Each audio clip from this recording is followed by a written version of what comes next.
Assalamualaikum warahmatullahi wabarakatuh. Perkenalkan, nama saya Hanif Amatullah dengan akhir name 45. Jadi di sini saya akan sedikit menjelaskan materi dari mata kuliah perilaku organisasi. Di sini saya akan menjelaskan tentang pengantar perilaku organisasi.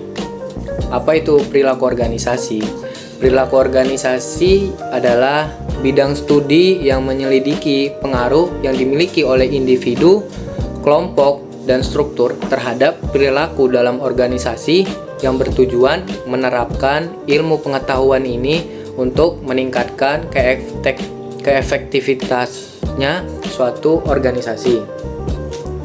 Selanjutnya ada pengertian organisasi. Organisasi adalah unit sosial yang dengan sengaja diatur, terdiri atas dua orang atau lebih yang berfungsi secara relatif terus-menerus untuk mencapai sasaran bersama.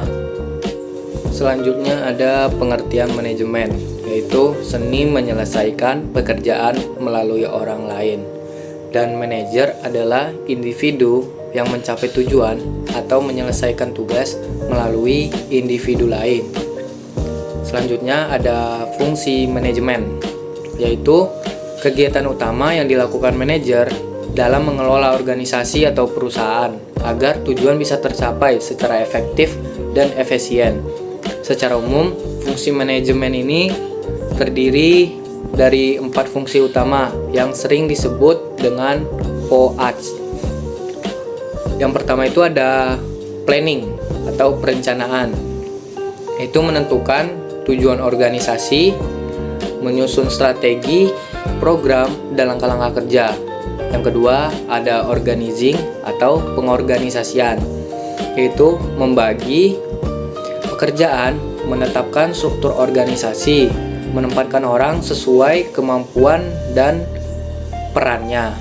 Yang ketiga ada actualing atau leading atau kepemimpinan, yaitu mengarahkan, memotivasi, dan menggerakkan anggota organisasi agar bekerja sesuai rencana dan membina komunikasi dan kerja sama tim.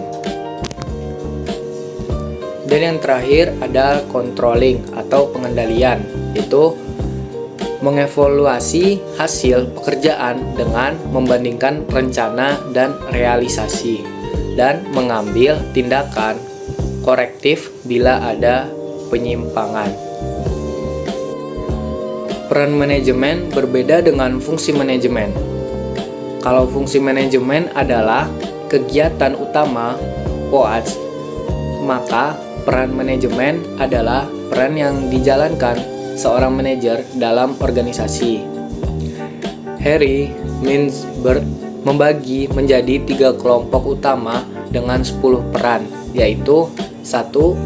Peran antarpersonal atau hubungan antar manusia, yaitu yang pertama ada figurehead, yaitu menjadi wakil resmi organisasi dalam acara formal. Yang kedua ada leader, memotivasi, membimbing, dan mengarahkan. Yang ketiga ada liaison, yaitu menjalin komunikasi dan kerjasama dengan pihak internal maupun eksternal. Yang kedua ada peran informasional atau menyebar dan mengelola informasi. Yang pertama ada monitor, yaitu mengumpulkan informasi dari lingkungan internal maupun eksternal. Yang kedua ada diseminator, yaitu menyampaikan informasi penting kepada bawahan atau tim. Ketiga ada spokesperson atau mewakili organisasi menyampaikan informasi kepada pihak luar. Yang ketiga ada peran delisional atau pengambilan keputusan.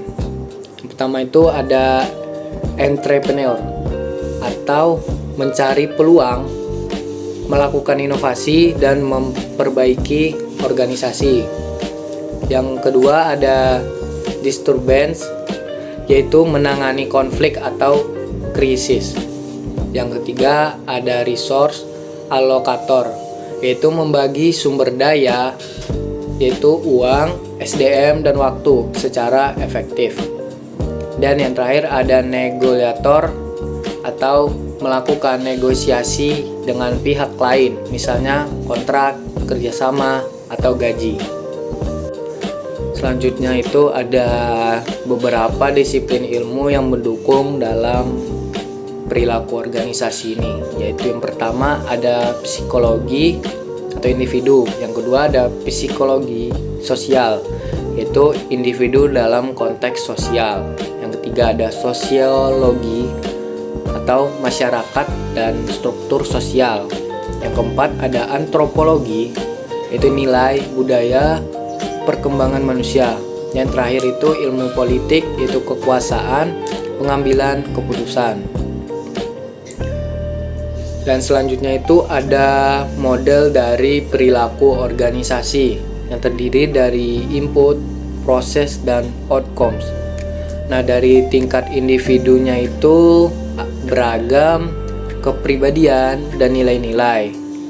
Dan untuk tingkat kelompoknya itu struktur kelompok, peran tim, tanggung jawab tim. Dan dari tingkat organisasi itu ada struktur dan budaya. Dari prosesnya itu, dari tim individu itu ada emosi, suasana hati, motivasi, persepsi, dan pengambilan keputusan. Dari tingkat kelompok ada komunikasi, kepemimpinan, kekuatan, konflik, dan negosiasi. Dan dari tingkat organisasi ada manajemen SDM dan praktik perubahan. Jadi dari model ini tuh menunjukkan bahwa keberhasilan organisasi bukan hanya ditentukan oleh struktur atau sistem, tetapi juga bagaimana individu, kelompok, dan organisasi berinteraksi. Jika input dikelola dengan baik melalui proses yang tepat, maka outcome yang dihasilkan akan positif, kinerja meningkat, kelompok yang solid, dan organisasi mampu bertahan serta berkembang.